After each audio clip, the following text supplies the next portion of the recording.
ನಮ್ಮ ಒಂಜಿ ಕ್ಷೇತ್ರಗು ಮೂಜಿನ ಮುನೆದಾಯನ ದೊಂಪದಾಯನ ನಮ್ಮ ದೊಂಪದ ಬಲಿ ಪಂಪ ಕಟ್ಟೆ ಜಾತ್ರೆ ಕಂಡ ಜಾತ್ರೆ ಪಂಡವೇ ಬೊಕ್ಕ ಅಡೆಗ್ ಬಂಡಾರ ಕೊನೈನಂಚಿನ ಸಾನ ಉಂಡತ್ತೆ ಆ ಸಾನಡ್ ಒಂಜಿ ಆತು ದಿನ ಕರಿನ ಬೊಕ್ಕ ಸಾನದ ಆಯನ ಮಲ್ಪುನ ಕ್ರಮ ನಮ್ಮ ಸಾನದ ಆಯನ ಅಂತ ಪನ್ಪ ನಾನು ಮೂರಂಜಿ ಸ್ಪಷ್ಟೀಕರಣ ಕೊರ್ಪೆ ವೇದಮೂರ್ತಿಲು ಬೊಕ್ಕ ವೈದಿಕರು ಉಪ್ಪು ನಡೆದವರ ಅಕಲೆ ಸಂಸ್ಕೃತಗ ದಿಂಜ ಕೈತಲ್ಲಿ ದಿಂಜ ಕಡೆಟ್ ಗೊತ್ತಿಜ್ಜಿ ಮೂಲ ಪದ್ಧತಿ ಉಂಡಂದು ಯಾನು ತೂಯಿನ ದಿಂಜ ಕಡೆಟ್ ಈ ಪೋಸ್ಟರ್ ಇನ್ವಿಟೇಷನ್ ಪುರದಾದ ಬರೆಪುನಿ ಪಂಡ ಶ್ರೀ ಮಲರಾಯ ದೈವಸ್ಥಾನದ ಸಾನದಾಯನ ಜಾತ್ರೋತ್ಸವ ತಪ್ಪು ಪ್ರಯೋಗ ಅಂದ್ರೆ ಅನ್ಬನ್ಪುನಿ ಆಯನ ಪಂಡ ಜಾತ್ರೆ ಎಂದ ಅರ್ಥ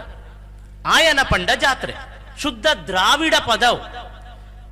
ఒక ಉತ್ಸವ ಪನ್ಪುನವು ಸಂಸ್ಕೃತ ಪದ ಮಹೋತ್ಸವಂ ಪ್ರಕೋವಿದ್ ರಾಜ್ಯ ರಾಷ್ಟ್ರ ಅಭಿವೃದ್ಧತೆ ಒಂದು ಪಾತ್ರ ಉಂಟು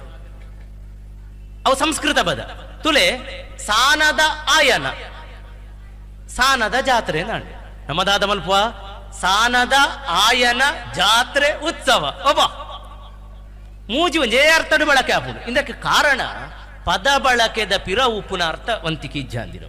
ಇದನ್ನು ದಯಮಲ್ತದ ಈ ನೇರ ಪ್ರಸಾರ ಡೇರು ತೂಪೇರಾಕಲಿ ಈ ಬಗ್ಗೆ ಗಮನ ಕೊರಪೇರು ಕೆಲವು ಸಲ ದಾದಾಪುಣಿ ಎನ್ನ ಈ ಕಿನ್ಯ ಪ್ರಾಯೋಡಿನ ಪನಿಯರ ಪಂಡು ಉಂಬೆಗೆ ದಾಯ ಅಧಿಕ ಪ್ರಸಂಗ ಏನು ಕಾಲೊಡ್ದು ಬತ್ತಿನ ಸಂಗತಿಂದು ಪನ್ಪುರಂಚಿನ ಸಮರ್ಥನೆ ಲುಪುಣ ಅಂಡ ತಿದ್ದುಪಡಿ ಮಲ್ಪುಡು ಇಜಿನ ಎಲ್ಲೇ ತೆರೀದಿನ ಜವನೇರು ಪ್ರಶ್ನೆ ಮಲ್ಪೇರು ಇನ್ನೇನೋರ ಪ್ರಶ್ನೆ ಮಲ್ಪರ ಸಾಧ್ಯ ಅಂಡ ಎಲ್ಲ ಆರಾಧನೆ ಪ್ರಶ್ನೆ ಮಲ್ತು ಬಿಡ್ಪೇರು ಒಂದು ಅಪಾಯ ಅಂಚಾದ ಅಂಚಿನ ಸಾನದಾಯನ ನಡಪು ಈ ಸಾನದಾಯನ ಪೂರ ಮುಗಿದು ಸರಿಯಿಂದ ನೆನಪು ಮುರಾನಿ ಮುಟ್ಟ ಸಾನದಾಯನ ಒಂದಿತ್ತು ದೊಂಪದ ಬಲಿಗೆ ಕಟ್ಟೆ ಜಾತ್ರೆಗೆ ಕೊನಪುನ ಭಂಡಾರದ ಸಾನೋಡಾತಿನ ಆಯನ ಇತ್ತೆ ಈ ಬಿಸು ಕರಿದು ಪಂಡ ಸುಗ್ಗಿದ ಅಕೇರಿ ಪಗ್ಗುದ ಕಡೀರಾನಾಗ ಎಲ್ಲೊಂದು 24-25 ಬರ್ಪುನ ಪತ್ತನಾಜೆ ಮುಟ್ಟ ವೃಷಭ ಪತ್ತನೇ ದಿನ ಮುಟ್ಟ ಬಂಡಿ ಜಾತ್ರೆ